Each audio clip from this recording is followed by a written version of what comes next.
It looks like Tommy Robinson is going to be entering mainstream politics by joining the Advance Party. Now, he has tried politics in the past a couple of times. He was a member of UKIP and he also stood to be an MEP, but in both cases it wasn't much of a success. However, the mood of the country has changed dramatically. In fact, perceptions of him have changed a lot as well. So could this be a big deal? Well, maybe. We're going to talk about it. But let's just remember, it wasn't all that long ago, just prior to the last election, that Tommy threw his weight behind Nigel Farage and the Reform Party. So what's changed? What political option do we have in the UK? That's the question, yeah? And most people would say reform. Unfortunately, I don't see Nigel Farage as an option. I see Nigel Farage's speeches about preparing ourselves for the 2050 demographical change of Islamic community in this country, and that we have to make peace with Islam. Okay? We don't. We need to stop that. That's my opinion. In that clip, you can hear Tommy referring to some comments that Nigel Farage made about how we must appease Islam because by 2050, if we don't, we're going to be in a terrible, terrible situation. In fact, let me just play that clip of Nigel because I don't want to misquote him. It'll probably upset a lot of Reform supporters and some of you might not have seen it. We have a Muslim population in Britain growing by about 75% every 10 years. Right? That's just where we are. Mm-hmm. If we politically alienate the whole of Islam, we will lose. We'll lose. So how does one include them? We will lose. By 2050, goodness knows what kind of a terrible state we're going to be in. So there we go. That's Nigel's stance on Islam in the UK. And look, it is what it is. He thinks that it's generally unavoidable. It's going to keep doubling every 10 years. And by 2050, it'll be a dominant political force in the UK. As far as he's concerned, there's not really a great deal we can do about it, so we just have to accept it. And in fact, it's not just Nigel that thinks this way, a lot of people do. That's why the king is so keen to appease that crowd, because he's just thinking, hey, I've got to try and ride this wave and survive as the demographics of the country inevitably change. Except for someone like Tommy, they just reject this outright. They don't see this as inevitable. They want to halt it. They want to reverse it. They want to keep England for English people, okay? And that's where there's a big divide there. Tommy's not going to compromise on a position like that in the way that Nigel Farage is. Fine. That's not all Tommy had to say, though. So as I look at what political options there were, because I'm politically homeless. There's no political party that I support. So as I'm looking, I then saw Ben Habib. I like Ben Habib. I've watched him for many years.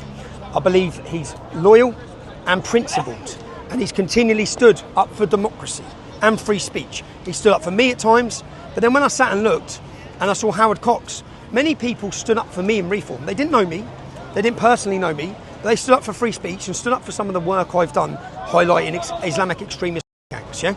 And they lost their position. They were kicked out of Reform. Howard Cox was kicked out. Many people were kicked out. If you speak against Islam, you're kicked out of Reform. If you speak against transgenderism, you were kicked out of Reform. How can you have a political party that we believe is going to solve our problems that doesn't even believe in free speech? You can't. And do you know what Nigel Farage currently does? He laughs. Do you know why he laughs? Because if you don't like Labour and you don't like Conservatives, who are you going to vote for? If you're fed up and want to stop the boats and stop all these things, who are you going to vote for? There's no other option but him. So he doesn't care. He's even sitting there, he laughed about Rupert Lowe. He laughed about Ben Habib. You're irrelevant, all of you, because he knows there's no other party. Yeah? So I know some people will be upset with this, some Reform supporters, Reform members. Unfortunately, Nigel needs a shock, and he needs to realise that there is another political option other than Reform. And I see that as Ben Habib. I see that as Advance UK. There's a lot to unpack here, right? Because Tommy says that one of the big reasons he's joined Advance UK is out of loyalty to his friends Ben Habib and Howard Cox, people who have generally stuck up for him when other people would not. And that's all fine and good, but it leaves me with a question. What about Nick Tenconi? You see, Nick Tenconi, the leader of UKIP, has stood up for Tommy Robinson more than either of those two people and more than any other politician in general. In fact, UKIP's policies, in my mind, seem to resonate a lot more with what I imagine Tommy Robinson thinks than just about anything else. So why did UKIP just get bypassed in this decision? I don't really know. I don't have a good answer to that question. The only thing I can think is that maybe Tommy looks at UKIP and thinks that's just not going to work for whatever reason. Maybe he looks at UKIP and thinks they just aren't going to get the political support in the way that something like Advance UK might. They've got some more serious, hardened operators. And so he's choosing Advance UK because he thinks it's got a better chance of shoving a lightning rod up Farage's backside. That's about the only thing I can think of. And there'll be a lot of people who support UKIP, support Nick Tanconi, and support Tommy Robinson who are a bit miffed about this. And yeah, I get it. I don't know what else to say. One other thing that Tommy brings up is this idea that free speech has been restricted within the Reform Party. And yeah, it has. We know it has. The Reform Party, they don't do this anymore, but for a time they were using hope not hate to vet their candidates. So you're using this like far left communist organisation to vet candidates for your supposedly populist right-wing party. Not a great look, is it? And we also know that loads of people have been kicked out of the Reform Party for things that they've posted on Facebook years ago, usually sort of anti-mass migration sentiment or something that's, you know, against the illegal migrants crossing the channel. So yeah, there's a lot of things. It's very, very easy to get kicked out of the Reform Party. Let's put it that way. So yeah, he's right. I'm today joining Advance as a member. I've told many people I don't want to be in politics. I don't want to be a politician. I want to run a cultural movement. I want to do my journalism. That's what I've always wanted to do. But I want there to be a political option for the movement. And I hope that would have been Nigel. You saw the appeals I made to Reform. Please stop lying about us. Please stop. Just stop. Look, this is just objectively true. Farage has lied about Tommy Robinson. He went on to GB News and said that Tommy had a conviction as a woman beater. Completely false. Told lies about me. How can the man who's going to govern our country, he stood on TV and said, I have convictions for violence against women. He's never apologised for it. He just made it up. He is parroted and attacked with the establishment lies time and time again. Just not true at all. And in fact, Nigel did this whilst Tommy was in prison, so he didn't even have a way to defend himself, really. He probably didn't hear about it for quite some time. And I think that's rather sad. Nigel's never apologised. He's never retracted that statement. And that's really bad. Look, why Tommy hasn't sued Nigel Farage for that, I don't know. His lawyers must be gagging for him to do it because that's just free money. You've got an elected politician who went onto a mainstream news channel and said something defamatory and completely libelous about you. That's just easy money. His lawyers must just be begging Tommy to sue Nigel. Why he hasn't, I don't know. Maybe he just doesn't want to stir the pot. That doesn't really seem like Tommy Robinson, though. I don't get it, but hey, it is what it is. Be the political party for the country. Be the political party that will stop immigration, that will do mass deportations. But time and time again, Nigel's told us he's not going to do mass deportations. He doesn't care about the demographical change to our country. All the things you think he represents, he no longer does. He's bringing in the left. He's going to be more left-wing than conservatives. That's not what this country needs. Every other country in Europe has a populist leader who's speaking for the people.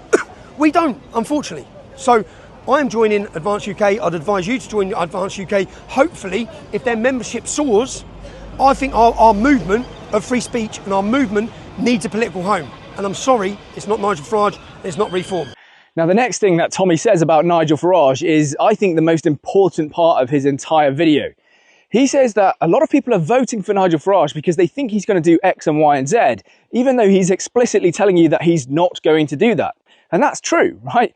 People think that he's going to do mass deportations, even though he went on interview very famously and said, I can't do that, that's politically impossible. People think that he's going to take a tough stance on Islam, even though he said that's not true. People think he's right-wing, even though he's gone on interview and said, I think I'm to the left of the British public when it comes to issues like immigration. Okay, so he said all of these things, and yet people still go and vote for Nigel Farage. And I think it comes out of desperation, ultimately. People are so fed up of Labour and the Tories that they'll basically vote for anything. But I will caution against that, because people were fed up of the Tories, so they just let Labour in. And look where that's got us, right? Free speech laws, all kinds of massive problems going on in the country. You've got Rachel Reeves as Chancellor. So you've got to be careful what you wish for, okay? You can't just be defeatist and say, well, I don't want either of these two parties, so I'm just going to vote for whatever else. You know, can't be any worse, can it? Sometimes it can. I think it is impressive in some ways that Nigel Farage has this very unique phenomena surrounding him, where people will basically invent a version of Nigel Farage in their own minds, convince themselves that that is the true Nigel Farage, and then go and vote for him at the ballot box. And in a way, I kind of admire that, because even though he can say all of these things like, we have to appease Islam, we can't do mass deportations, blah, blah, blah, all of these messages that I think a lot of his voters don't like, they will still go and vote for him. It's bizarre, right? So he can say all of these things. People invent their own version of Nigel Farage, and then they just stick his name at the ballot box and shove it in. Bonkers, really. Very powerful for a politician to be able to do that. I don't really understand it. Maybe it's just aura. Anyway, it is what it is. It's a very valid criticism. People may eventually wake up from that. I do think it just comes down to desperation. And if there is another credible option, then people won't be as desperate and they won't be as fooled by that anymore. Who knows? Who knows? Speaking of credible solutions, is Advance one of them? I don't really know the answer to that. I haven't looked at the party for a little while. Perhaps I should have before I made this video. But for me, it'll all come down to whatever their immigration policy is, because we as English people here in England are at threat of being replaced in our homeland. Look, it's not some kind of weird conspiracy theory. You just look at the demographic shift that's happening. Look at the cities. It's taking place through mass immigration. Of course it is. Through birth rates which are much higher than our own. For me, I'm kind of a one-issue voter in that respect. Whatever can halt and reverse that, ideally through a process of remigration, that's where I will be putting my vote. That's where I'll be putting my cross at the ballot box. It's the most important issue. It really, really is. And for people who think that this is just going to be some slow demographic shift where, English people are just phased out, it's not going to be like that. Of course it's not. As we become a smaller and smaller minority, we have brought a lot of people here who hold grudges against us. And I don't even necessarily blame all of them, okay? The government has literally brought people from Afghanistan who it turns out used to be Taliban members. So you've got people who we used to fight against in their country, in Afghanistan, in Iraq, in Syria. We've negatively affected a lot of these countries, and then we've brought all of those people here, and we're just hoping that they don't hold a grudge against us. And that in 10, 15, 20 years, when we're a much smaller group and they're a much larger group, they don't enact some kind of revenge on us. Bonkers. So for me, that's the biggest risk that faces us as English people, Scottish people, Welsh people, Irish people, Northern Irish people, I should say, Ulstermen, before I get myself in trouble. And so that's what I'm primarily focused on. Sorry, I got distracted. There were some other dogs. I suppose the last thing I want to look at is how much this will affect the Reform Party. And I think that entirely depends on how involved Tommy gets. Because in that video, he made very clear that he was joining as a member. But what if he does more than that? What if he joins the council of the party? What if he stands for election as a representative of the party? What if he becomes a spokesman for the party? Then I think it could have a pretty significant effect. Because a lot of people like Tommy Robinson a lot more than they like Nigel Farage. So if Tommy Robinson is constantly telling them, join the Advance Party, and it looks like he's really in it to win it, and he's fully committed to the party, then yeah, I think you'll start to see quite a few people switch over. It all depends on whether, as I say, he's just joined as a member and maybe he'll occasionally talk about it, or whether he's really, in it, and he's really getting into mainstream politics now and he wants to take the Advance thing forwards. I guess time will tell. Anyway, this video is probably already long enough. Thank you for watching. If you made it all this way, please do leave a like, comment, subscribe, and hopefully I'll see you in a future video. Thank you very much.